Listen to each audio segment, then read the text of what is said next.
يا أيها الذين آمنوا أطيعوا الله وأطيعوا الرسول وأولي الأمر منكم.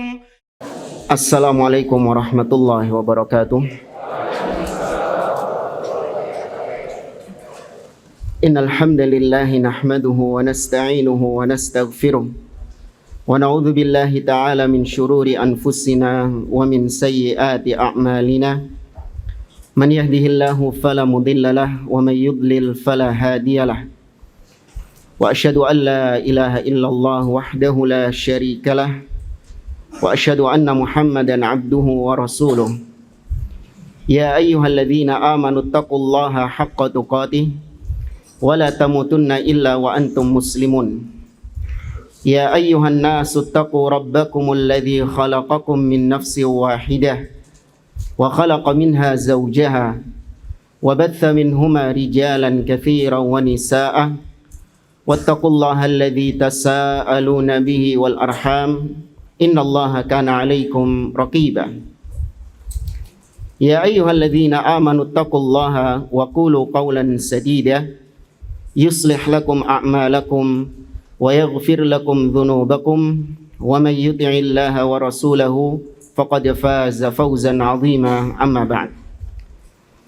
Fa inna asdaqal hadithi kitabullah wa khairal hadi hadi Muhammadin sallallahu alaihi wasallam wa syarrul umuri muhdatsatuha wa kullu muhdatsatin bid'ah wa kullu bid'atin dhalalah wa kullu dhalalatin finnar. Ma'asyiral muslimin, ikhwani fillah rahimani wa rahimakumullah.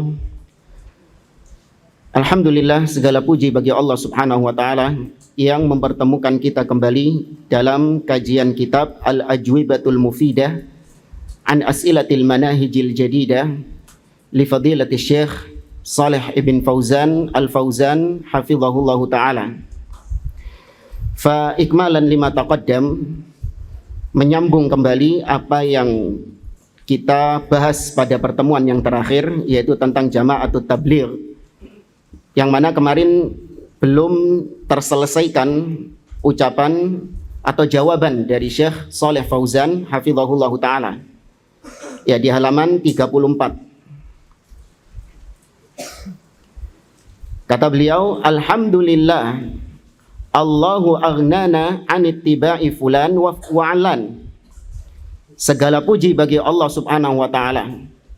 Allah mencukupkan kita, yaitu dengan syariat Nabi Muhammad SAW, sehingga kita tidak perlu mengikuti pendapatnya fulan dan fulan. Fa'indana tariqu ahli sunnati wal jamaah nalzamuhu. Maka kita memiliki jalan yang jelas, memiliki agama yang terang benderang, yaitu jalannya ahlu sunnah wal jamaah yang kita berkomitmen di atasnya. Wala alaina min jama'ati tablighin aw ghairi tablighin. Dan gak butuh kita dengan jalannya jamaah tabligh atau yang bukan tabligh. Gak butuh dengan jalan itu semua, karena kita sudah punya jalan yang terang benderang ahlu sunnah wal jamaah. Hadza lasna bihajatin ilaihi. Maka jalannya jamaah tabligh, metodenya jamaah tabligh, dan juga ahli bid'ah yang lain, maka kita enggak butuh dengan metode-metode mereka. Famada ba'dal haqqi illa dhalal. Tidaklah selain kebenaran kecuali pasti kesesatan. Artinya selain ahlu sunnah, maka dia pasti ahlul bid'ah yang menyimpang. Amma haqiqatuhum faqad kutiba anhum kitabatun katsirah. Adapun tentang hakikat jamaah tabligh, maka sungguh telah banyak ditulis kitab-kitab yang membicarakan, membongkar kedok-kedok mereka. Itla'u 'alaiha ta'rifu. Maka bacalah kitab-kitab tersebut. Telaah kitab-kitab itu, kau akan mengetahui hakikat dari jamaah tabligh. Walladzina katabu anhum mimman dhahabu ma'ahum. Dan kebanyakan yang menulis tentang jamaah tabligh ini adalah mantan jamaah tabligh sendiri yang pernah khuruj bersama mereka. Wasafaru ma'ahum, pernah safar bersama mereka. Wa khalatuhum, pernah bergaul dengan mereka. Wa katabu anhum an ma'rifatin wa an bayyinatin. Mereka semua menulis tentang fakta-fakta hakikat jamaah tabligh di atas ilmu dan di atas bukti yang jelas. Ya. Kita lanjut ke soal berikutnya. Soal yang ke-12, kata penanya, hal hadhil jama'at tadkhulu fil ithnataini wa sab'ina firqatil halika. Apakah kelompok-kelompok yang ada di luar Ahlus Sunnah, mereka itu masuk ke dalam 72 firqah yang binasa? Yang dimaksud 72 di sini diambil dari hadis Nabi SAW dari Muawiyah bin Abi Sufyan radhiyallahu taala anhu. Nabi SAW mengatakan, wasataftariku hadhil ummah ila 73 firqah kulluha finnar illa wahidah. Dan umat ini akan terpecah menjadi 73 golongan. Semuanya terancam masuk neraka kecuali satu. Para sahabat mengatakan, man hiya ya Rasulullah? Siapa yang satu itu ya Rasulullah? Nabi mengatakan, al-jamaah. Wa fi riwayah, ma ana alaihi wa ashabi. Ya, maka muncul istilah 72 ini dari situ. Maka jawabannya, na'am. Iya. Semua kelompok-kelompok tersebut yang di luar Ahlus Sunnah masuk dalam keumuman 72 yang menyimpang. Kullu man khalafa ahlas sunnati wal jamaah mimman yantasibu ilal islami. Semua yang menyelisihi Ahlus Sunnah, yang menyelisihi Ahlus Sunnah wal jamaah dari orang-orang yang menisbatkan dirinya kepada Islam. Menyelisihi dalam perkara apa? Fid dakwah. Dalam masalah dakwah, metode dalam berdakwah, konten yang ditekankan dalam berdakwah. Kalau Ahlus Sunnah itu apa konten utamanya dalam dakwahnya itu? At-tauhid wal aqidah. Seperti yang kita sampaikan, pernah kita sampaikan, itu nutrisinya Ahlus Sunnah wal Jamaah, makanan sehari-harinya Ahlus Sunnah wal Jamaah. Yaitu ngaji tauhid, belajar akidah, ya mendakwahkan tauhid, mendakwahkan akidah. Itu yang dititik beratkan, meskipun tanpa mengesampingkan permasalahan-permasalahan yang lain dalam agama. Masalah rumah tangga, masalah fikih, masalah akhlak, semua disampaikan dalam masalah agama. Tapi tetap ada skala prioritas.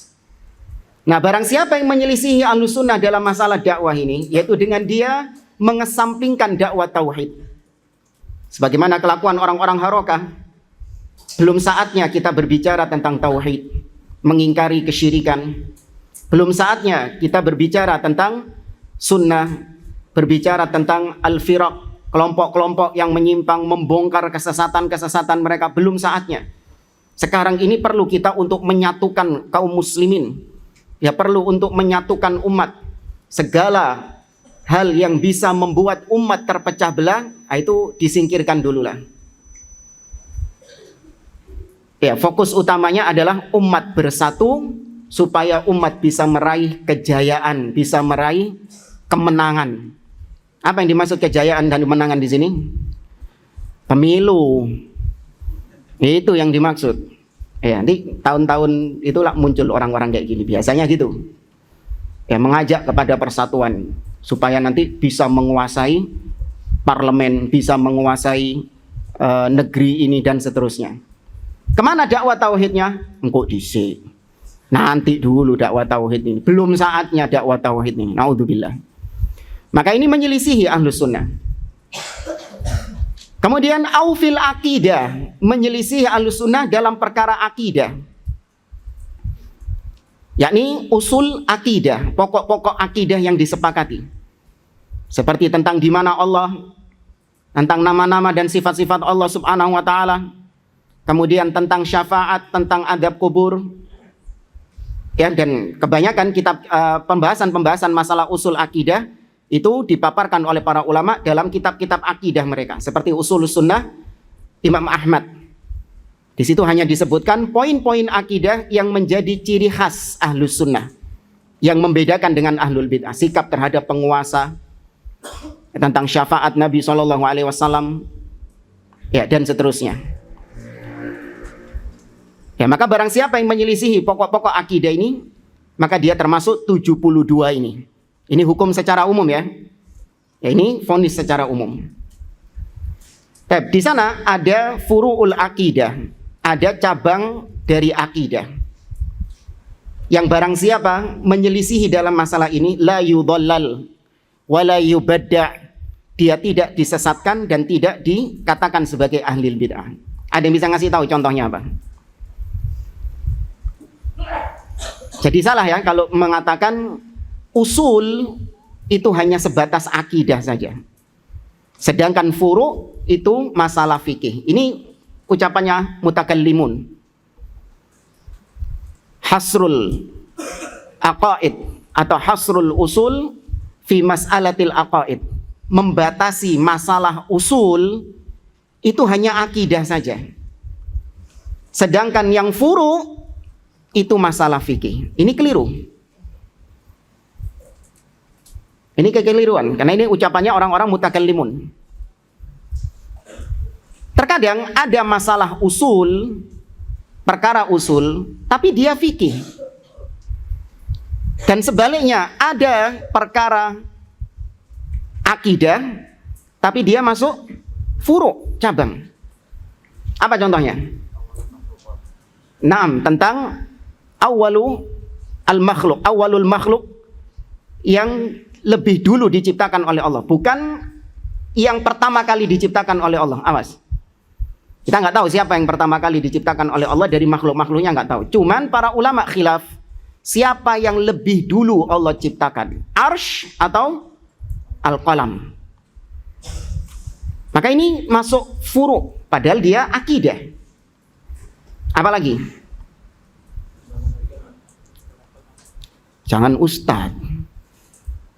Ini yang santri-santri. Kalau ustadz, iya. Nah, hadits khalaqallahu Adam ala suratihi. Ya apa khilafnya?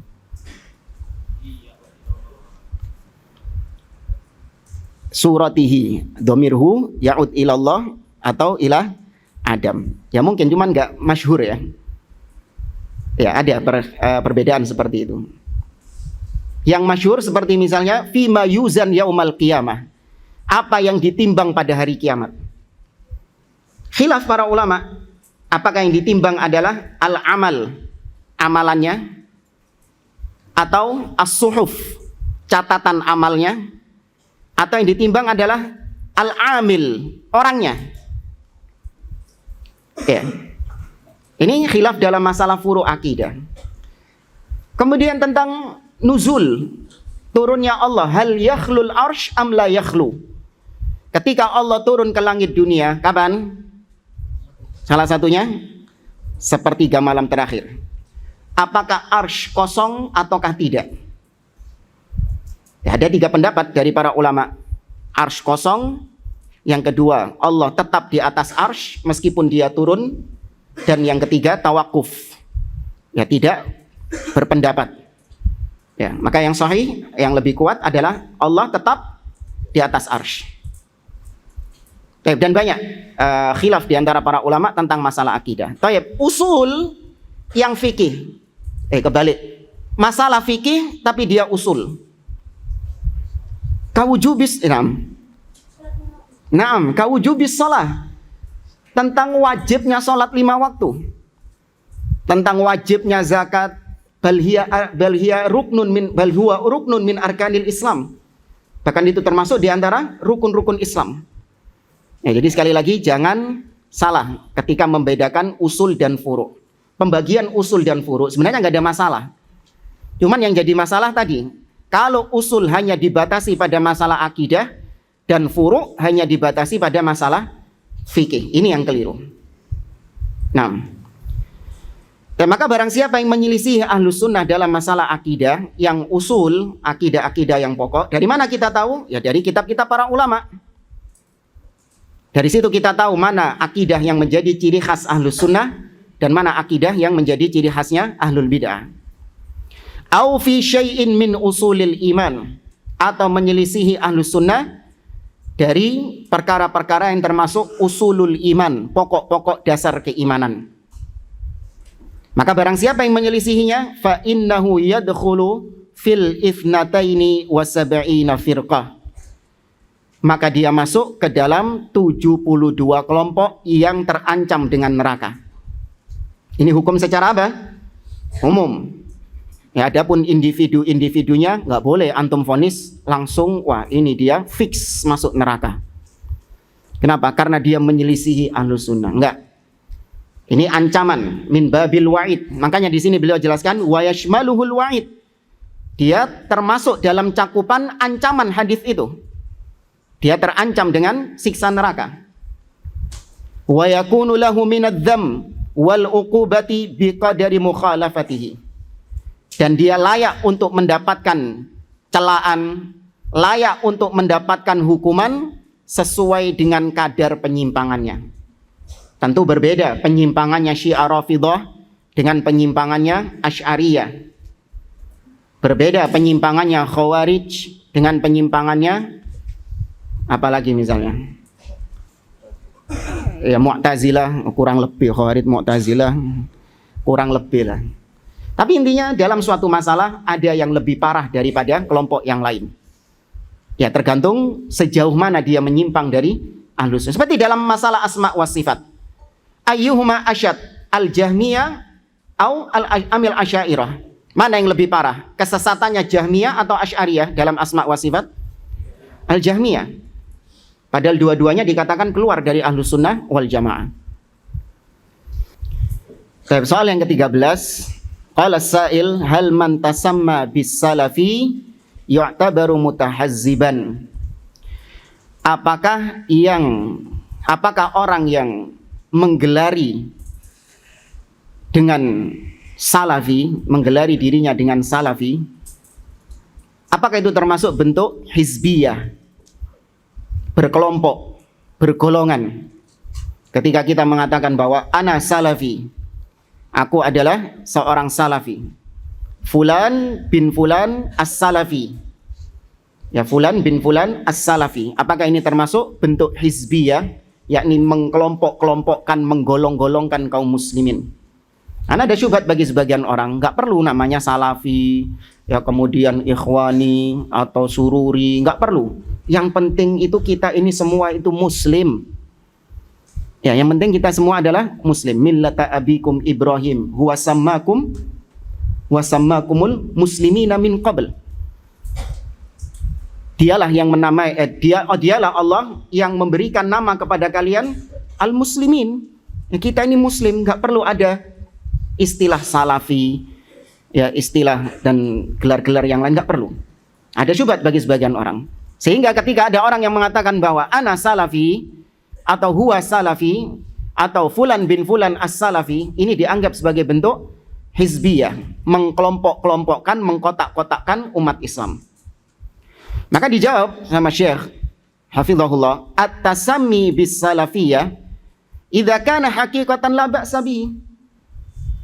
Menggelari dengan gelar salafi kalau memang hakikatnya dia adalah seorang salafi, yakni yang mengikuti manhaj salaf dengan benar, maka enggak masalah, kata beliau. Amma idza kana mujarradu da'wah, tapi kalau cuman sekedar klaim, ngaku-ngaku sebagai seorang salafi, dompleng nama salafi, padahal hakikatnya akidahnya jauh dari manhaj salaf, maka kata beliau fa innahu la yajuz, enggak boleh dompleng nama salafi padahal ya salafnya dia bukan sahabat, salafnya dia bukan para tabi'in, tapi salafnya dia adalah Abdullah bin Saba, atau salafnya dia adalah Abdurrahman bin Muljam, salafnya dia adalah Amr bin Ubaid, ya Wasil bin Atha, ya. Padahal salafnya dia adalah orang-orang yang menyimpang, tapi ngakunya salafi. Maka ini la yajuz, la yajuzu lahu an yatasamma bis salafiyah. Enggak boleh bagi dia untuk menamai dirinya dengan salafi atau menamai organisasinya, yayasannya dengan salafiyah. Wa huwa ala ghairi manhajis salaf, padahal dia tidak di atas manhaj salaf. Jadi jangan ngelihat penamaan, ya, ngelihat hakikat. Jangan melihat pada penamaan, namun lihat pada hakikatnya. Terkadang kita dapat di sebagian organisasi, yayasan, atau pondok pesantren, namanya itu salafiyah. Ya, pondok salafiyah gitu. Wah, dikira ini di atas manhaj salaf. Padahal dalamnya apa? Sufi, tasawuf, menyimpang dari jalan salaf, tapi pakai nama salafiyah. Maka jangan tertipu dengan penamaan-penamaan seperti ini. Fal asy'ariyatu mathalan yaqulun. Contoh misalnya kelompok Asy'ariyah. Mereka mengatakan nahnu ahlus sunnati wal jamaah. Kita ini adalah ahlus sunnah wal jamaah. Ngakunya sebagai ahlus sunnah wal jamaah di atas manhaj salaf. Maka kata beliau, wa hadza ghairu sahih. Ini enggak benar. Li'anna alladhi hum alaihi laisa huwa manhaju ahli sunnati wal jamaah. Karena apa yang ada pada mereka dari akidah-akidah mereka, terutama tentang asma wa sifat, ya terutama tentang nama-nama dan sifat-sifat Allah, di mana mereka banyak menolak sifat-sifat Allah subhanahu wa ta'ala, membatasi sifat Allah hanya 7, mentakwil sifat-sifat Allah subhanahu wa ta'ala. Itu bukan manhaj salaf. Itu bukan manhajnya ahli sunnah wal jamaah. Manhaj salaf dalam masalah asma wa sifat adalah menetapkan apa yang Allah tetapkan dan apa yang ditetapkan oleh Nabi SAW tentang nama-nama dan sifat-sifatnya, dan menolak apa-apa yang Allah tolak dan apa-apa yang Nabi tolak dari nama-nama dan sifat-sifat Allah. Min ghairi tahrif wala ta'til wala takyif wala tamthil ila ghairi dzalik. Ya, itu manhaj ahlus sunnah, itu manhaj salaf. Kadzalikal mu'tazilah yusammuna anfusahum bil muwahhidin. Demikian juga dengan orang-orang Mu'tazilah, mereka menamakan diri mereka sebagai muwahhidin, orang-orang yang bertauhid. Karena di antara usulul khamsah, 5 usul yang ada pada Mu'tazilah, salah satunya adalah at-tauhid. Apa tauhid di sisi mereka? Menafikan sifat-sifat Allah subhanahu wa ta'ala. Itu maknanya tauhid bagi orang-orang Mu'tazilah. Kalau tauhid bagi orang-orang Asy'ariyah, apa maknanya? Orang-orang Asy'ariyah juga mengaku kita bertauhid. Apa tauhid di sisi orang-orang Asy'ariyah? Mereka mengatakan at-tauhid, yakni la ilaha illallah, adalah la qadira 'alal ikhtira' illallah. Yarji' ila tauhid mana? Ar-rububiyah. Kalau bagi orang-orang Khawarij, apa tauhid mereka? Hakimiyah, tidak ada hukum kecuali hukum Allah subhanahu wa ta'ala. Maka jangan tertipu dengan nama. Kadang mereka punya nama-nama yang indah, nama-nama yang syar'i, nama-nama yang bagus. Maka lihat kepada hakikatnya. Al-ibratu bil haqiqah. Ibrah itu didapatkan dari hakikatnya, bukan dari penamaan-penamaannya. Seorang penyair pernah mengatakan, kullun yadda'i waslan li Laila wa Laila la tuqirru lahum bidzaka. Semua orang mengaku-ngaku punya hubungan yang spesial dengan si Laila. Semua ngaku, saya dekat sama Laila. Mungkin wallahu a'lam, Laila ini yang paling cantik mungkin. Ya, saya ini dekat sama Laila. Saya masih keluarga sama Laila. Saya ini sudah tunangan sama Laila. Ya. Semua laki-laki ngakunya kayak gitu. Nah, sekedar pengakuan saja, semua orang bisa ngaku. Saya salafi, kita di atas manhaj salaf. Ngaku tok, bisa. Siapa yang nggak bisa? Tapi walaila la tuqirru lahum bidzaka. Laila tidak mengakui klaim-klaim mereka semuanya itu. Nggak diakui sama Laila. Kemudian kata beliau, falladhi yaz'um annahu ala madhhabi ahli sunnati wal jamaah yattabi'u tariqa ahli sunnati wal jamaah wa yatrukul mukhalifin. Maka barang siapa bagi yang mengaku bahwa dia di atas manhaj ahli sunnah wal jamaah, maka dia mengikuti jalannya ahli sunnah wal jamaah dan meninggalkan jalannya orang-orang yang menyimpang. Amma annahu yuridu an yajma'a baina ad-dabbi wan nun kama yaqulun ay yajma' baina dawabis sahra wa dawabil bahr fala yumkinu hadha. Adapun sebagian orang itu pingin untuk menyatukan antara salafi dengan yang selain salafi. Ada yang mencoba untuk menyatukan. Ya, yang penting kita ini muslim itu tadi. Jangan dibeda-bedakan salafi dan seterusnya. Seperti ungkapan menyatukan antara dob, yaitu seperti biawak di gurun pasir, dengan nun, ikan besar yang ada di laut. Dikumpulkan jadi satu. Dikumpulkan jadi satu. Ini nggak ketemu. Hewan gurun disatukan dengan hewan laut, hewan air. Ya. Seperti antum misalnya ada akuarium di pondok sini kan banyak akuarium. Ya. Ada satu ikan di akuarium itu. Antum lihat kesian ikannya ini. Tinggal sendirian di akuarium, nggak ada temennya. Butuh temen dia. Akhirnya antum cari ada kucing. Nah ini. Antum masukkan kucingnya ke sana. Nah itu ibarat orang-orang yang ingin menyatukan antara dakwah salafiyah, manhaj salaf dengan ahlul bidah. Nggak akan bisa bersatu. Ya, kata beliau, fala yumkin hadza, tidak mungkin bisa. Au yajma' bainan nari wal ma' fi kifatin. Itu juga ibarat seperti ada orang yang ingin menggabungkan antara api dan air di satu tempat, di satu wadah. Jadi ada bara api, ada tempat gelas ini ada airnya. Antum kasih bara api di dalamnya. Bisa? Nggak bisa. Ya, menyatukan antara dua hal yang bertolak belakang itu nggak bisa. Seperti misalnya antum menyatukan antara as-sukun wal harakah. Diam sekaligus gerak. Ya, apa caranya? Kalau ada yang bisa tak kasih hadiah. Antum minta apa insya Allah selama anak mampu anak kasih. Menyatukan antara diam sama gerak sekaligus loh ya. Dalam satu waktu antum diam tapi sekaligus antum bergerak. Bisa? Nggak bisa. Ini dua hal yang nggak bisa disatukan. Demikianlah ahlus sunnah dengan ahlul bid'ah. Fala yajtami'u ahlus sunnati wal jamaah ma'a madhabil mukhalifina lahum kal khawariji wal mu'tazilati wal hizbiyyin mimman yusammunahum al muslim al mu'asir.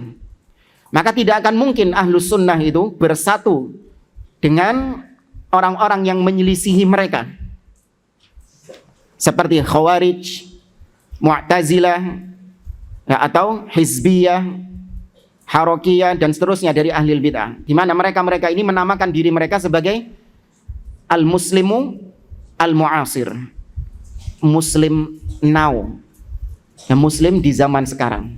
Nah, ini wallahu a'lam, mungkin ini yang melatar belakangi Syekh Abdul Aziz Ar-Rais.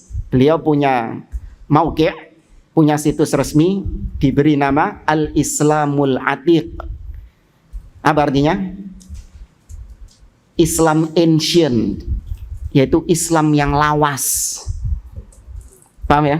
Islam yang kuno. Kita ini Islamnya Islam lawas, Islam kuno, bukan Islam sekarang. Karena kalau Islam sekarang sudah tercampur dengan bid'ah-bid'ah. Ya, maka ya wallahu a'lam mungkin itu karena orang-orang ahli bid'ah mereka mensyiarkan kita ini muslim now, muslim yang hidup di zaman sekarang. Ya, maka disesuaikan dengan apa yang ada di zaman sekarang.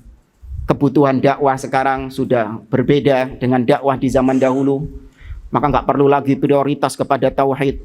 Yang diperlukan kita ini adalah kekuatan, membangun kekuatan dan seterusnya. Wa huwa alladhi yuridu an yajma'a dhalalati ahli al-'asri ma'a manhajis salaf. Orang ini sejatinya yang mengatakan kita ini muslim zaman now, sejatinya mereka orang ini ingin menggabungkan antara kesesatan, penyimpangan orang-orang di zaman sekarang dengan manhaj salaf yang dipegang oleh para salafus saleh.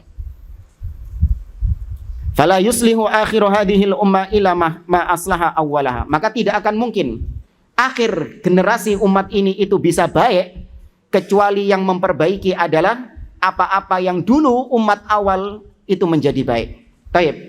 Maksudnya dulu zaman sahabat Nabi SAW, zaman jahiliyah, manusia dalam kondisi yang buruk. Sebagaimana kata Hudzaifah ibnul Yaman, inna kunna fi jahiliyatin. Kami dahulu sebelum masuk Islam dalam kondisi jahiliyah. Kok bisa mereka kemudian menjadi orang yang baik? Mereka kan berarti diperbaiki kan? Paham jemaah? Berarti kan diperbaiki. Nah, yang memperbaiki orang-orang di zaman dahulu, itu juga yang memperbaiki orang-orang di zaman sekarang. Kalau orang-orang zaman dahulu, mereka itu menjadi baik dengan kitabullah, dengan sunnah Nabi SAW, maka demikian juga di zaman sekarang untuk memperbaiki mereka juga dengan kitabullah dan sunnah Nabi SAW. Bukan malah ditelantarkan, bukan malah dibuang. Falhasil annahu la budda min tamyizil umur wa tamhisiha. Maka kesimpulannya harus kita ini membedakan, ya, membedakan perkara-perkara tersebut. Gak boleh kita campur adukan antara manhaj salaf dengan yang di luar manhaj salaf. Tab di halaman 35 itu ada footnote, footnote nomor 26. Beliau menukil ucapan Syekhul Islam Ibnu Taimiyah rahimahullah dalam Majmu' Fatawanya jilid yang keempat halaman 149. Ucapan yang fenomenal, layak ditulis dengan tinta emas. Syekhul Islam mengatakan, la aiba ala man azhara madhhab as-salaf wantasaba ilaihi wa'taza ilaihi. Tidak tercela seseorang yang menampakkan diri di atas manhaj salaf, bi an yaqula ana salafi, seperti dia mengatakan saya salafi. Itu bukan celah, itu bukan sesuatu yang tercela, bukan sesuatu yang aib, kata beliau.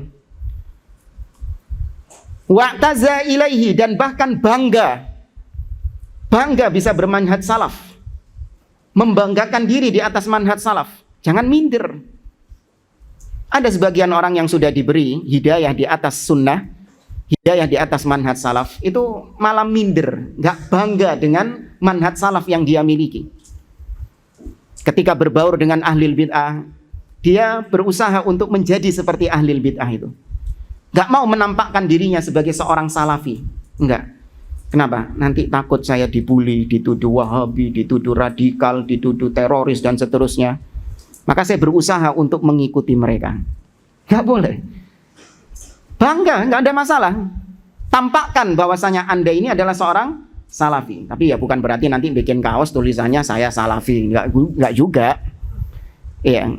Intinya nggak usah malu menampakkan sebagai orang yang di atas manhaj salaf. Iya. Ketika banyak di antara manusia mencela pemimpin, mencela penguasa, mengkritik pemimpin di depan umum, tampakkan Anda sebagai seorang yang di atas manhaj salaf. Tegaskan akidah ahlus sunnah bahwa perkara itu adalah perkara yang dilarang di dalam agama. Manhaj salaf mengajarkan untuk mendoakan kebaikan kepada pemimpin, mendengar dan taat kepada pemimpin, meskipun resikonya nanti antum dibilang penjilat, dibilang sebagai antek-anteknya rezim. Harus siap. Yang menampakkan manhaj salaf itu ada resikonya. Harus siap dengan resiko tersebut. Bal yajibu qabulu dzalika minhu bil ittifaq. Kata Syekhul Islam, bahkan yang wajib menerima manhaj salaf ini, bukan malah dicela, bukan malah dinyinyiri. Harus diterima manhaj salaf ini bil ittifaq, dengan kesepakatan para ulama. Kenapa? Fa inna madhhabas salaf la yakunu illa haqqan. Karena manhaj salaf tidak lain tidak bukan adalah kebenaran itu sendiri. Maka di sini perlu dibedakan bahwa manhaj salaf itu maksum, pasti benar, harga mati. Antum meragukan manhaj salaf ini pasti benar? Ragu nggak antum? Nggak boleh ragu. Katakan dengan tegas, manhaj salaf pasti benar, nggak mungkin salah. Yang di luar manhaj salaf pasti salah. Yang kita benarkan di sini adalah manhajnya, pemahaman para salaf dalam beragama, itu tidak ada kekeliruan di dalamnya, pasti benar. Adapun individu-individunya, ya, orang-orang yang menisbatkan diri kepada manhaj salaf, bisa salah? Bisa. Ini sama seperti Islam dan Muslim. Ya, Islam secara dogmanya, secara ajarannya, ada kekeliruan di dalamnya? Tidak ada, pasti benar. Tapi Muslimnya bisa salah? Bisa, sangat bisa salah. Maka dari sini kita membantah tuduhan sebagian orang yang mengatakan ketika kita menegaskan manhaj salaf yang paling benar, kita dituduh sok suci. Wah, dasar ini sok suci, semua yang di luar manhaj salaf dianggap sesat. Oh iya, semua yang memahami agama di luar manhaj salaf menyimpang. Gak ragu kita dengan hal itu. Cuman individu-individunya, kita gak mengatakan bahwa kita ini suci dari dosa, bahwasanya kita ini maksum, gak pernah berbuat salah, tidak. Ya, bisa dipahami perbedaan ini jamaah? Hah? Bisa dipahami ya? Ya, karena banyak syubhat di luar sana mengatakan demikian. Kemudian kata Syekh Jamal bin Furaihan Al-Harithi rahimahullah, aqulu ta'ammal akhil qari kalam Syekhul Islam alladhi kana qabla 8 qurun wa ka'annahu yaruddu ala ba'dil mu'asirin al-yawma mimman intasaba ilal ilm. Perhatikan ucapan Syekhul Islam ini yang sudah diucapkan oleh beliau sekitar 8 abad yang lalu. Karena Syekhul Islam wafat ya sekitar tahun 720 sekian. Wa ka'annahu, seakan-akan ucapan Syekhul Islam yang sudah 8 abad ini seakan-akan membantah orang-orang yang ada di zaman sekarang ini. Padahal sudah 8 abad yang lalu. Seakan-akan ucapan Syekhul Islam ini pas ditujukan kepada orang-orang di zaman sekarang yang mengaku berilmu, mengaku di atas ilmu.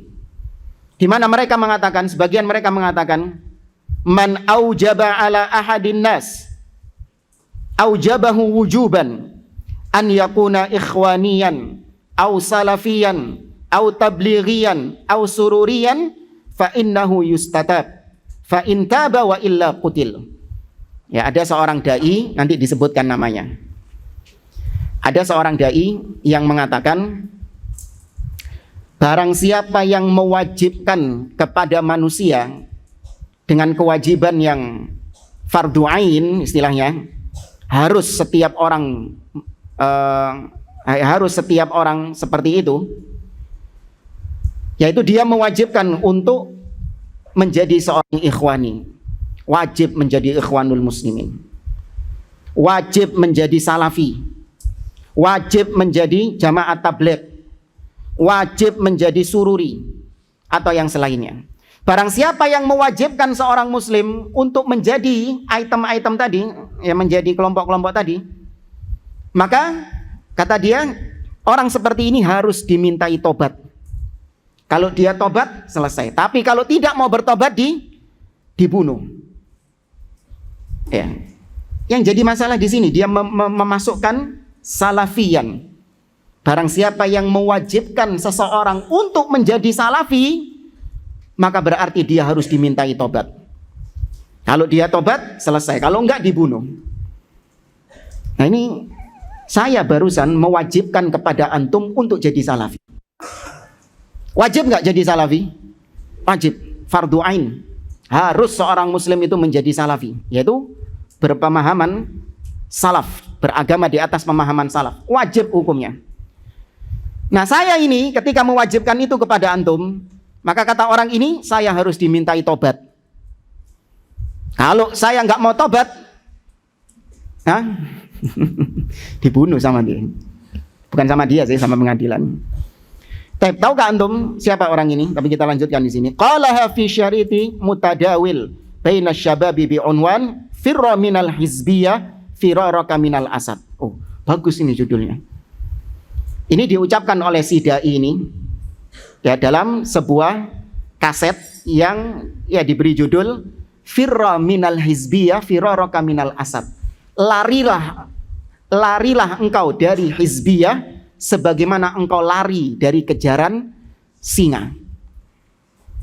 Ya, menjauhlah engkau dari hizbiyah sebagaimana engkau menjauh dari singa.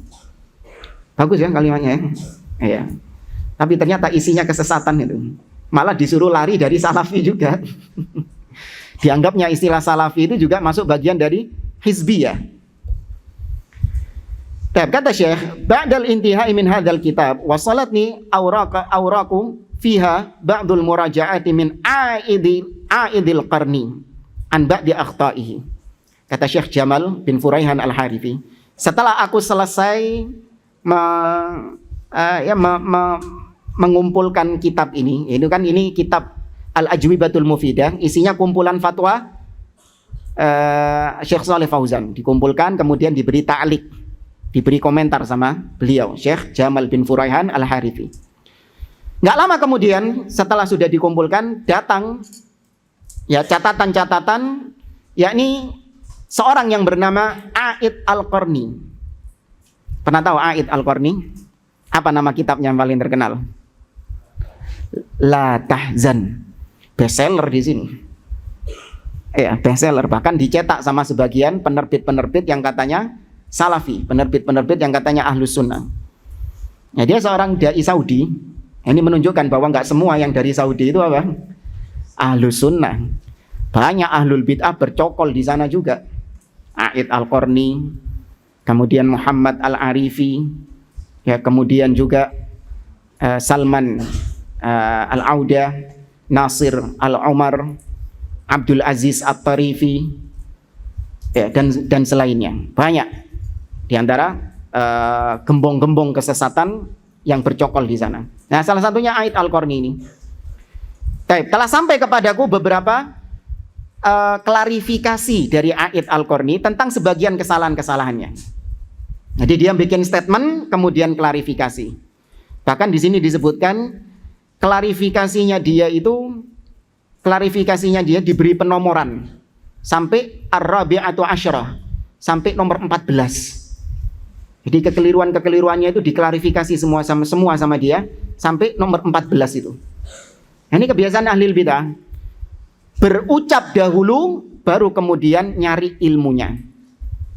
Ketika sudah jelas bahwa ucapannya keliru, ucapannya menyimpang, gampang klarifikasi. Kita nggak menyalahkan namanya klarifikasi. Klarifikasi adalah hal yang khair, hal yang baik. Cuman terkadang kita jangan tertipu dengan klarifikasi itu. Terkadang namanya klarifikasi, ada kekeliruan A, B, C, D. Yang diklarifikasi cuman yang A saja sama dia. Yang B, C, D-nya nggak diklarifikasi sama dia. Nggak rujuk dari kesalahannya. Nah, ini apa manfaatnya dia? Hanya klarifikasi satu penyimpangannya saja. Atau terkadang ada klarifikasi yang sifatnya itu hanya sebatas ya permintaan maaf. Ya, tapi dia nggak menegaskan kesalahannya dan dia tidak menegaskan yang sebenarnya itu seperti apa. Hanya permintaan maaf saja. Nah, ini juga perlu diperhatikan karena banyak di antara orang-orang yang gemar klarifikasi namun tidak pada esensinya. Kata dia, kata Aid Al-Qarni, setelah dia menukil kembali ucapan yang tadi, mewajibkan, barang siapa yang mewajibkan orang harus jadi salafi, harus jadi ikhwani, harus jadi tablighi, maka dia harus dimintai tobat. Setelah itu dia mengatakan fahadhil ibaratu khata'un minni. Ungkapan ini adalah kekeliruan dariku. Wa astaghfirullah minha. Dan aku meminta ampun kepada Allah dari hal tersebut. Wa ana aradtu man fa'ala dzalika faqad syarra'a. Aku memaksudkan barang siapa yang mewajibkan orang jadi salafi, mewajibkan orang jadi ikhwani, maka dia sama saja mensyariatkan sesuatu yang tidak disyariatkan Allah. Padahal menjadi salafi itu disyariatkan nggak sama Allah? Disyariatkan. Allah mengatakan dalam surah At-Taubah, was-sabiqunal awwalun minal muhajirin wal ansar walladzina tabauhum bi ihsan radhiyallahu anhum wa radu'an. Allah juga mengatakan fa in amanu bimithli ma amantum bihi faqad ihtadaw wa in tawallaw fa innama hum fi syiqaq. Kata Allah dalam surah Al-Baqarah, apabila mereka beriman seperti keimanan kalian, maka mereka di atas petunjuk. Ini mewajibkan untuk beriman seperti imannya para sahabat. Kemudian Allah mengancam bagi yang menyelisihi jalannya para sahabat dengan ancaman neraka. Allah mengatakan, wa may yushaqiqir rasula min ba'di ma tabayyana lahul huda wa yattabi' ghaira sabilil mu'minin nuwallihi ma tawalla wa nuslihi jahannam wa sa'at masira. Diancam sama Allah yang memilih jalan lain selain jalannya kaum mukminin. Kaum mukminin ketika itu siapa? Sahabat. Allah juga mengatakan, ya ayyuhalladzina amanu taqullah wa kunu ma'as shadiqin. Wahai orang-orang yang beriman, bertakwalah kalian kepada Allah dan hendaklah kalian bersama orang-orang yang as-shadiqin. Siapa yang dimaksud as-shadiqin? Para sahabat. Nah, itu berarti memang syariat. Bukan mengarang-arang syariat baru. Orang muslim kok diwajibkan ikut manhaj salaf. Enggak, bukan kita yang mensyariatkan, Allah yang mensyariatkan. Wajib mengikuti manhaj salaf. Ini intinya orang ini bertobat kepada Allah dari ucapan tersebut. Nah, kata beliau, inna minal ma'lum inda ahli sunnati wal jamaah ar-ruju'a an jami'il akhta' wa laysal juz'. Hal yang dimaklumi dari ahli sunnah wal jamaah, ketika rujuk dari kekeliruan, itu rujuknya itu secara totalitas. Ya, rujuknya secara totalitas, bukan cuma rujuk sebagian saja, setengah-setengah rujuknya. Enggak, tapi secara totalitas. Wa an yaktubal i'tirafa wat taswiba war ruju'a fi manabirin nashri wal i'lan hatta yaraha kullu ahad. Dan wajib bagi orang yang rujuk dari kekeliruan, terutama seorang dai, ketika dia rujuk, dia harus menulis pertaubatannya itu. Atau dia umumkan, dia kumandangkan di mimbar-mimbar bahwa saya bertobat dari perbuatan tersebut. Saya memohon ampun kepada Allah dari akidah saya yang lama. Kemudian dijelaskan bahwa akidah yang sebenarnya bagaimana. Contoh, ketika saya di majelis ini mengatakan kepada antum bahwasanya Allah itu atau Al-Quran itu makhluk. Saya jelaskan kepada antum, Al-Quran itu makhluk, bukan kalamullah. Ketika itu selesai pengajian, beberapa ustadz negur kita, keliru, Al-Quran itu kalamullah, bukan makhluk, dengan dalil ini. Akhirnya saya sadar, iya, ternyata saya keliru. Yang sahih, Al-Quran adalah kalamullah, bukan makhluk. Maka pada pertemuan selanjutnya, apakah cukup saya diem-dieman saja? Cukup diem-dieman, atau misalnya nanti saya minta untuk dihapus saja videonya yang ucapan saya tentang Al-Quran bukan kalamullah. Cukup seperti itu? Nggak cukup. Harus saya tegaskan, para jamaah, ya ikhwan, kemarin saya mengatakan Al-Quran itu adalah makhluk. Ini ucapan yang keliru, ucapan yang menyimpang. Aku bertobat kepada Allah Subhanahu wa Ta'ala dari ucapan tersebut. Aku berlepas diri dari ucapan tersebut. Yang benar, yang sahih adalah Al-Quran kalamullah. Al-Quran itu adalah firman Allah Subhanahu wa Ta'ala. Harus diumumkan. Ya, karena ini adalah kekeliruan yang disebarkan, bukan kekeliruan yang sifatnya apa? Sifatnya personal. Kalau kekeliruan yang sifatnya personal, iya, ada bainaka wa bainallah, itu antara antum dengan Allah Subhanahu wa Ta'ala. Seorang mungkin misalnya secara sembunyi-sembunyi dia naudzubillah berzina, atau dia minum khamr, ya, atau dia apalah intinya, dia melakukan kemaksiatan antara dia dengan Allah, bukan disebarkan kepada kaum muslimin. Ya, maka ketika dia bertobat kepada Allah, rujuk kepada Allah, maka cukup dengan istighfar, bertobat kepada Allah Azza wa Jalla, selesai. Nggak perlu malah diumumkan, justru lebih salah kalau diumumkan. Ya ikhwan, saya kemarin berzina. Loh, jangan tutupi itu, malah dipamerin. Jangan sudah kubur dalam-dalam, nggak usah dipamerin itu. Ya, minta ampun kepada Allah Subhanahu wa taala. Tapi ini yang kita bahas adalah seorang dai yang mengucapkan kalimat-kalimat yang keliru. Kalau dia benar-benar bertobat, rujuk dari hal tersebut, wajib dia umumkan pertobatannya itu. Sampai dilihat oleh semua orang dan diketahui oleh semua orang. Walaisa fi aurakin manzawiyatin la yadri biha illa aqallul qalil. Harus secara terang-terangan, bukan ditaruh di tempat-tempat yang kecil. Nah, ini wallahu a'lam. Jadi pertobatannya itu rujuknya itu ditaruh di tempat-tempat yang kecil. Hanya ditaruh mungkin di letin, itu pun juga di bagian pojoknya saja. Atau ditaruh di mana? Kalau zaman sekarang mungkin dia kelirunya di mimbar, tapi pertobatannya di status WA. Iya. Emang semua orang nyimpen nomormu dah? Semua orang bisa baca dah? Enggak. Harus yang yaraha kullu ahad, kata beliau, yang diketahui oleh banyak orang. Iya. Makanya harus totalitas. Nggak boleh cuman setengah-setengah.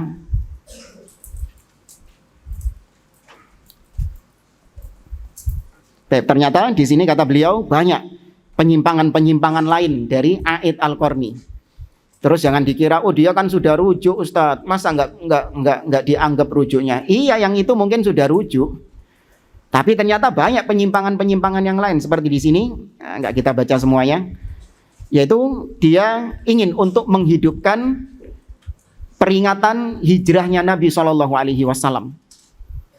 Dia merasa kecewa, dia merasa marah. Kenapa di Saudi ini kok tidak dihidupkan suasana hari peringatan hijrahnya Nabi SAW? Maka dibantah sama beliau, alaisa hadza syabihun illam yakun mithlahu bil ihtifalil bid'i al maulid. Loh, kok ini sama dengan peringatan maulid Nabi, menghidupkan malam kelahiran Nabi SAW. Ini sama, A'id Al-Qarni ingin menghidupkan malam hijrahnya Nabi SAW.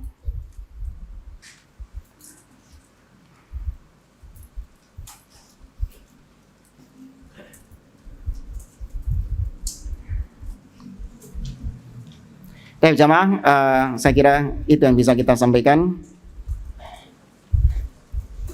Wallahu a'lam bishawab. Baik, hal min soal.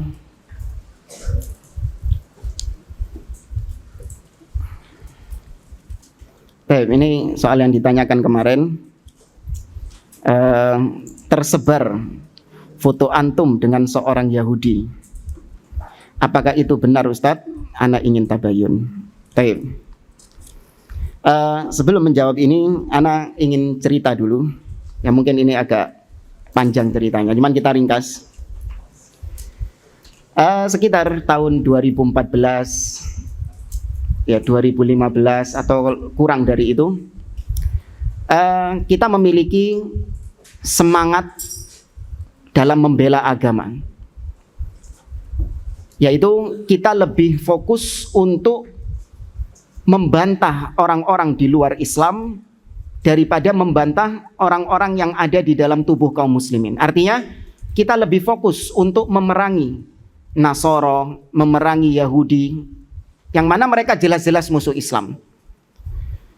Adapun penyimpangan-penyimpangan yang ada di dalam tubuh kaum muslimin, itu kita tutup mata dulu lah. Dulu kita punya pemikiran seperti itu. Dengan bermodalkan ayat Muhammadur Rasulullah walladzina ma'ahu asyidda'u 'alal kuffar ruhama'u bainahum. Kita ini harus keras kepada orang-orang kafir dan sesama muslim harus saling kasih sayang. Cuman selama ini dulu kita beranggapan kok dakwah salafiyah ini sama orang-orang kafir. Ya istilahnya nggak ada taringnya. Tapi kalau sesama muslim apa? Garang luar biasa. Paham maksud saya ya? Ya, wah ini iya kekeliruan ini. Dulu beranggapan seperti itu. Padahal ya benar kan? Ketika kita garang kepada sesama muslim, apakah kita menunjukkan bahwa kita nggak sayang sama mereka?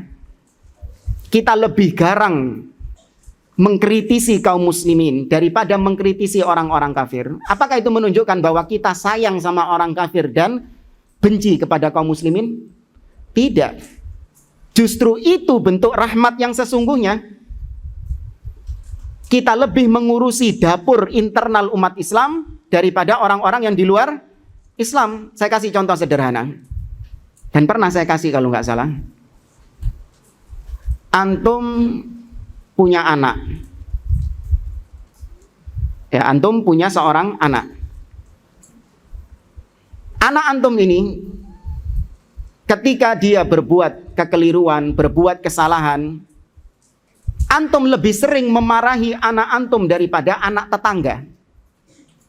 Padahal sama-sama berbuat salah, berbuat keliru. Tapi kenapa antum kok lebih sering memarahi anak antum sendiri? Bahkan mungkin dijewer kupingnya. Ya kan? Apakah berarti antum lebih sayang kepada anak tetangga daripada anak antum sendiri? Hah? Gitu enggak? Tidak. Kembali ke kisah tadi. Maka kita akhirnya bergabung dengan salah satu komunitas yang ya bisa dikatakan komunitas Kristologi. Atau Kristologi itu apa? Ya, muqaranatul adyan, tentang perbandingan agama. Di situ kita belajar tentang Injil, ya, tentang Taurat. Ya, kita pelajari hal tersebut untuk mengcounter, ya, membantah orang-orang Nasara. Ya, dan juga untuk supaya mengislamkan mereka. Nah, ini dulu pikirannya gitu. Kan enak. Memerangi musuh yang nyata katanya. Hanya kita gabung di komunitas tersebut.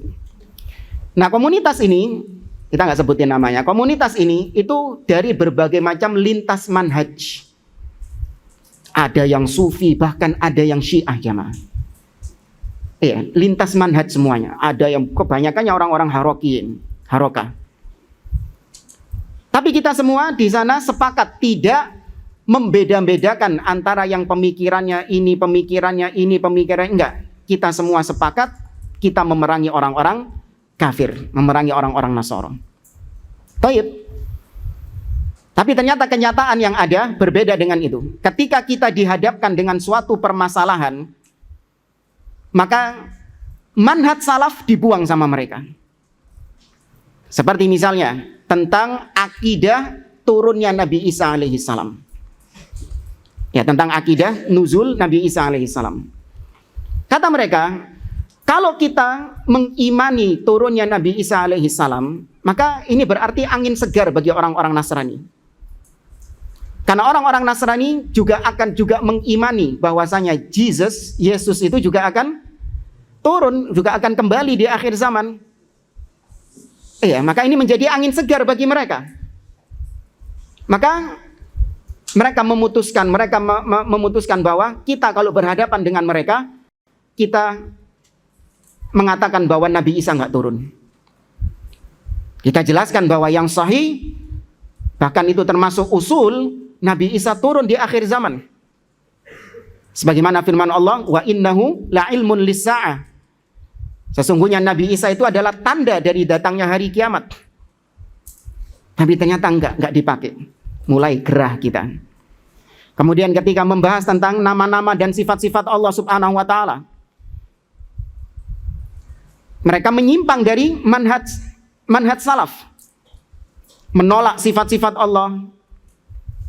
Ya, karena kalau ditetapkan sifat-sifat Allah ini berarti nanti menjerumuskan ke dalam tajsim, menjasmanikan Allah. Apa bedanya dengan orang Nasara yang juga menjasmanikan Allah Subhanahu wa taala? Bahkan yang lebih gregetan saya itu masalah kalamullah. Ya, tentang Al-Qur'an kalamullah. Jadi ada syubhat dari orang-orang Nasara. Orang-orang Nasrani itu mereka meyakini bahwa Yesus itu adalah firman Allah yang berubah menjadi manusia. Paham? Firman Allah, sifat kalamnya Allah yang tajassud, berubah menjadi manusia. Namanya Nabi Isa alaihissalam. Kenapa kalian wahai umat Islam gak bisa menerima hal ini?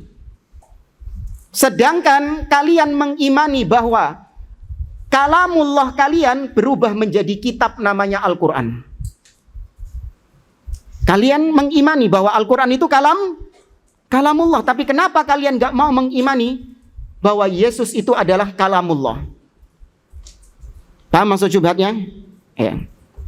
Maka mereka ingin keluar dari perdebatan ini. Mereka mengatakan Al-Quran bukan kalamullah. Dibuang akidah salaf. Ini gimana? Tadi benar seperti beliau. Kalau kita masih tetap ngotot di atas manhaj salaf, gak akan mungkin bisa betah nongkrong sama mereka. Betah bergabung dengan mereka gak akan mungkin. Ya, hanya kita ya sudah keluar dengan sendirinya ketika itu. Ya, kita masih ada ghirah, masih ada kecemburuan. Diinjak-injak manhaj salaf di situ, kita masih ada kecemburuan. Tanpa sungkan mereka. Padahal mereka tahu ketika memperkenalkan saya, mereka mengatakan ini Mas Umar. Dia backgroundnya ini salafi itu. Kita ketika diperkenalkan seperti itu.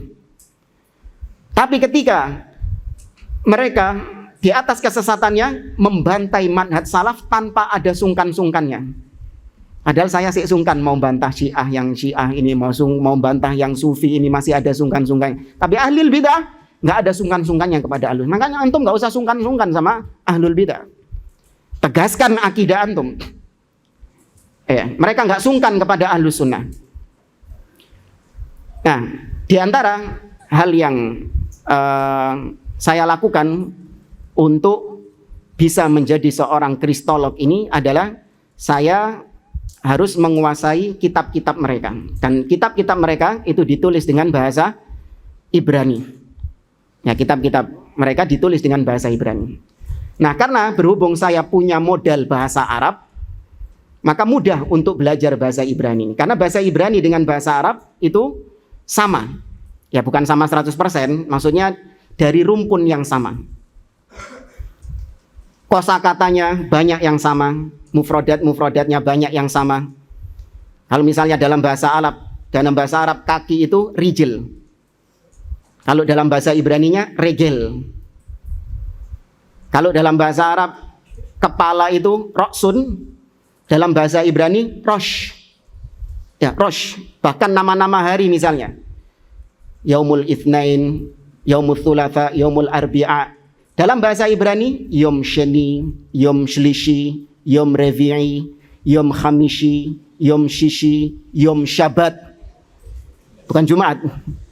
Yom Syabat, Yom Ehad. Ya, bahkan tasrif domirnya hampir mirip dengan bahasa Arab. Huwa, huma, hum, hiya, huma, hunna. Itu bahasa Arab. Kalau dalam bahasa Ibrani, hu, hem. Huma nggak ada huma, nggak ada tatniyah di situ. Adanya mufrad dan jamak. Hu, hem. Kemudian untuk hiya, hi. Hunna, hen. Ya. Anta menjadi ata. Ya. Antum menjadi atem. Pakai mim, atem.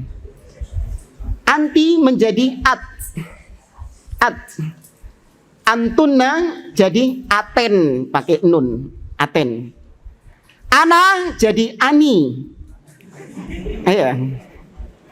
Sedangkan nahnu jadi anahnu. Nahnu menjadi anahnu. Nah, hanya disederhanakan saja, uslubnya, tarkib kalimatnya sama dengan bahasa Arab. Jadi nggak susah ketika kita mempelajari hal tersebut. Ya sudah, dengan modal belajar demikian, kita ingin untuk menguasai hal itu. Nah, salah satu juga yang saya lakukan adalah kita ingin bisa berkunjung ke Masjid Al-Aqsa, di mana di sana banyak orang-orang Yahudi yang ada di sana. Ya, karena kalau ketika kita dulu memanfaatkan media sosial, kita pingin ngobrol-ngobrol dengan mereka dengan bahasa Ibrani untuk melatih bahasa saya, kadang nggak direken. Apa nggak direken? Nggak direspon. Nggak direspon. Hanya kita pingin ngomong langsung gitu. Ada yang praktek, karena di Indonesia mau praktek sama siapa? Nggak ada, mau praktek sama siapa? Hanya sudah berangkat ke sana dengan gabung dengan sebagian travel di sana. Ya, singkatnya di tahun 2018 kita diberi kesempatan pertama kali ke sana. Lagi tahun 2019 2 kali dalam setahun kita ke sana. Nah, ternyata di tahun 2019 itu ada keberangkatan yang ya istilahnya ada kendala di situ. Di mana salah satu rombongan kita ini, satu keluarga 4 orang tidak diperbolehkan masuk di imigrasi. Ditolak, nggak boleh masuk ke wilayah Yahudi itu, ke negara itu. Kemudian ada satu orang yang sudah tua renta, itu diinterogasi, dimasukkan ke dalam ruangan sampai 1 jaman itu. Ya, Anda melihat seperti ini, kita dinasihati sama guide kita, Dalil, ada guide yang ada di sana. Ya mungkin memang ada permasalahan-permasalahan yang menyebabkan mereka ini akhirnya menahan orang-orang tadi itu. Hanya dikasih tips, terutama bagi anak yang sering mondar-mandir masuk ke negara tersebut, yaitu yang pertama, jangan sekali-kali kau memiliki kontak hubungan dengan orang-orang Muslim yang memang di situ sedang dicurigai sebagai pendukungnya Hamas. Jangan ada kontak sama mereka.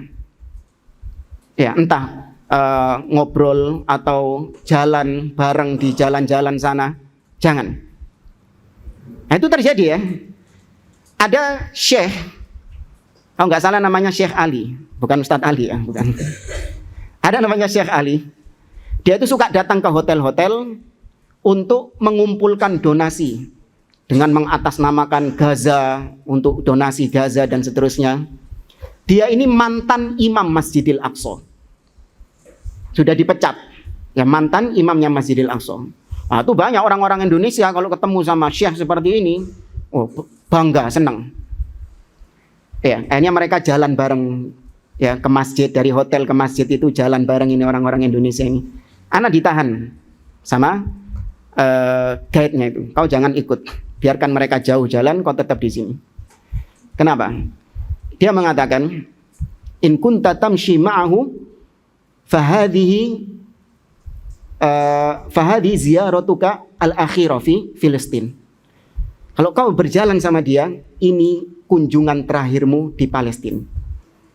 Kenapa? Lihat, ada banyak kamera di sana. Mereka akan menyoroti engkau, sehingga ketika nanti kau berusaha untuk masuk sini lagi, ditolak, kau nggak bisa masuk. Oh gitu. Terus gimana supaya kita bisa lancar? Ya, kau kalau punya kenalan orang Yahudi, ya punya kenalan orang Yahudi di situ, itu lebih melancarkan engkau. Atau ya dari situ, hanya kita berpikir, tapi ya susah juga kenalan sama mereka, karena mereka orang-orang yang tertutup. Nah, hanya suatu hari kita ya jalan-jalan di sekitar Kota Tua. Kota Tua itu di dalamnya ada Masjid Al-Aqsa, ada tembok ratapan gitu. Kita jalan-jalan di sana. Hari itu hari Sabat, hari Sabtu. Ya kita pingin nyari toko-toko buku yang menjual kitab-kitab Yahudi untuk kita pelajari dan seterusnya. Kalau tanya sama orang Muslim ya tentu gak etis kan. Ya, tanya sama orang Yahudi. Dari mana? Ya sudah tahu cirinya orang Yahudi seperti apa. Ketemu dan ya dia orangnya ramah. Ya kita ngobrol, tanya di mana ada toko buku yang buka di hari Sabat ini. Maka dia tanya, untuk apa kau kau cari toko buku seperti ini? Ya saya bilang, saya adalah seorang peneliti. Ya saya adalah orang yang ingin melakukan riset dan seterusnya, ilmiah. Ya ditunjukkan sama dia, karena memang hari Sabat itu seperti hari Jumat di Saudi, hari libur. Seperti hari Ahad kalau di sini, toko-toko tutup semuanya. Hanya saya diundang ke rumahnya. Kebetulan rumahnya nggak jauh dari situ, sekitar 20 menit jalan kaki dari hotel kita. Ya, saya dikasih nomornya, kemudian dikasih alamatnya. Kalau nggak salah di Jalan Mishmarot, judul itu komplek Yahudi tok di sini. Hanya jam 8 kita berangkat dari hotel, jalan kaki. Ya nggak ada Grab, nggak ada Gojek di sana. Jalan kaki. Setelah itu ketemu rumahnya, kita tok-tok, kita dijamu, masuk di dalam. Ya, dan banyak kisah-kisah di sana. Kemudian kita ngobrol sampai pada akhirnya dia memberikan saya kitab. Ya, dia memberikan saya kitab. Ini kitabnya tak bawa. Tapi nggak usah ditunjukkan sudah. nanti aja kalau sudah selesai kajian. Diberikan kitab free. Nah, sebagai orang yang diberi hadiah, ya tentu dia tabi'i, kesenangan yang manusiawi biasa. Orang diberi hadiah juga apa? Senang. Ya, maka setelah ngobrol sebelum perpisahan itu, saya minta foto bersama dia. Boleh enggak foto bersama? Awalnya dia nolak, enggak mau. Cuman akhirnya saya kasih alasan, nanti boleh enggak sambung di WA. Kita ingin ada komunikasi lebih lanjut lewat WA. Mungkin ada hal yang ingin ana tanyakan kepada dia. Akhirnya dia mau foto tersebut. Itu alasan diplomasi sama dia. Alasan utamanya tadi, yaitu saya ingin ada kenalan yang untuk memuluskan jalan saya ke masuk ke Palestina itu. Ya, untuk memuluskan jalan saya ke Palestina itu, supaya ada punya kenalan penduduk sana. Itu saja. Sudah foto selesai, kita ditanya nih sama jamaah-jamaah. Ini di mana ini kok jamaah ditinggal ini lagi pada banyak nyariin. Ya, hanya kita posting lagi ketemu sama orang. Itu di grup internal. Dan ini juga salah satu ibroh jamaah. Ketika antum melihat di grup tersebut, oh aman, kan ini teman-teman semua. Ya, sohib-sohib semua ini aman, nggak bakal bocor keluar kok. Ini orang-orang yang ana percaya. Jangan gampang percaya dengan hal tersebut. Kalau memang itu adalah suatu hal yang aib, suatu hal yang bisa berdampak buruk, maka jangan bermudah-mudahan. Ini terutama kebanyakan akhwat, kebanyakan perempuan. Nge-share foto tanpa jilbab, nge-share foto yang, ya istilahnya foto-foto apa ya? Ya tanpa jilbab, intinya membuka auratnya, di-share di grup. Ketika ditegur, oh enggak apa-apa, ini grupnya teman-teman semua kok. Aman ini, enggak ada ikhwannya di grup ini, aman. Jamin enggak? Enggak jamin. Ya, maka jangan disebar kalau memang itu bisa menimbulkan hal-hal yang buruk. Nah, ini kekeliruan kita. Ternyata memang benar. Ada yang hasad, ada yang dengki, akhirnya disebar keluar dengan narasi-narasi yang seperti itu. Kemudian 2019 akhir kita kesana lagi dan kita gunakan itu. Ketika di imigrasi, kita ditanya di imigrasi itu. Nah, kalau kita berbicara dengan bahasa Ibrani itu lebih apa istilahnya petugasnya itu lebih ramah gitu. Nah, kita ngobrol dengan dia bahasa Ibrani, berapa orang jamaahnya, tinggal di mana, ya, kemudian nanti tujuannya kemana saja, ya. Nah, baru kemudian ana jelaskan bahwa ana sekarang ini sudah ketiga kalinya datang ke sini. Terus ditanya, apa punya orang yang dikenal di dalam atau di kota Yerusalem ini? Saya bilang iya ada. Ini fulan ini, namanya Aharon Shoshan. Ya, Aharon itu kalau dalam bahasa Arab apa? Harun. Ya, Aharon Shoshan. Ini kita tunjukkan fotonya. Nah, bilang ini rumahnya, alamatnya di sini. Ya sudah, untuk keperluan itu saja. Dan ternyata berhasil. 25 orang jamaah kita masuk tanpa ada yang dicegat, tanpa ada yang ini berhasil. Ya, hanya sebatas itu saja tujuan kita. Cuman kalau ditanya, iya, ini adalah kekeliruan, adalah kesalahan. Memang nggak boleh seorang bermudah-mudahan dalam hal ini. Jadi jangan dianggap ini, oh berarti boleh Ustaz. Ya enggak boleh. Ya cuman ya sudah, qadarullah sudah tersebar, ya sudah. Ana beristighfar kepada Allah Subhanahu wa taala, berlepas diri dari perbuatan tersebut. Tidak ana benarkan perbuatan itu. Ya tidak ana benarkan perbuatan tersebut. Jadi jangan dianggap perbuatan itu jadi benar kemudian nanti antum tiru, enggak. Terlebih seorang dai. Ya, seorang dai menjadi panutan bagi umat. Sehingga ketika ngelihat seorang dai seperti itu akan berdampak kepada umat, akhirnya bermudah-mudahan terhadap orang-orang kafir. Ya, ini kekeliruan, kesalahan. Astaghfirullah min dzalik. Ana meminta ampun kepada Allah Subhanahu wa taala dari perbuatan tersebut. Cuman kalau mau dibandingkan, yang lebih parah adalah bermesraan dengan ahlil bidah. Dua-duanya khata', dua-duanya keliru.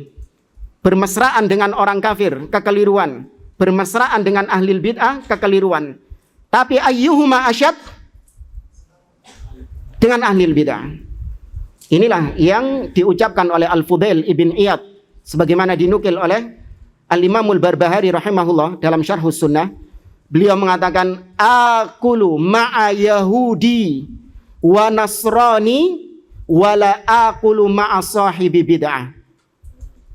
Aku makan bersama Yahudi dan Nasrani, tapi aku nggak mau makan bareng sama ahli bid'ah. Wa uhibbu an yakuna baini wa bainahum hisnun min hadid. Dan aku ini pengen ada tiang atau ada pembatas yang terbuat dari besi yang memisahkan antara aku dengan ahli bid'ah ini.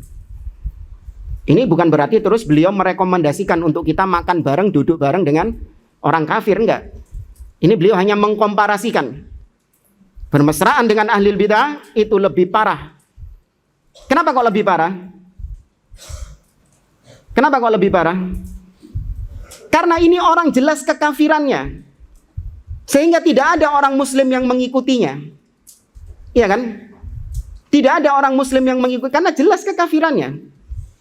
Tapi kalau ahli bid'ah, dia seorang muslim, tapi dia membawa syubhat, sehingga kaum muslimin tertipu dengan ahli bid'ah ini. Oh, berarti nggak apa-apa sama Ustadz Fulan ini. Didengarkan ceramahnya, dibaca buku-bukunya, dan seterusnya. Ya, tapi intinya kita berlepas diri dari semua itu. Semoga Allah Subhanahu wa taala mengampuni seluruh dosa-dosa kita. Hadza wallahu a'lam bishawab. Aku qouli hadza wa sallallahu wa baraka ala nabiyyina Muhammad wa ala alihi wa sahbihi ajma'in wa akhiru da'wana anil hamdulillahi rabbil alamin. Wassalamualaikum warahmatullahi wabarakatuh.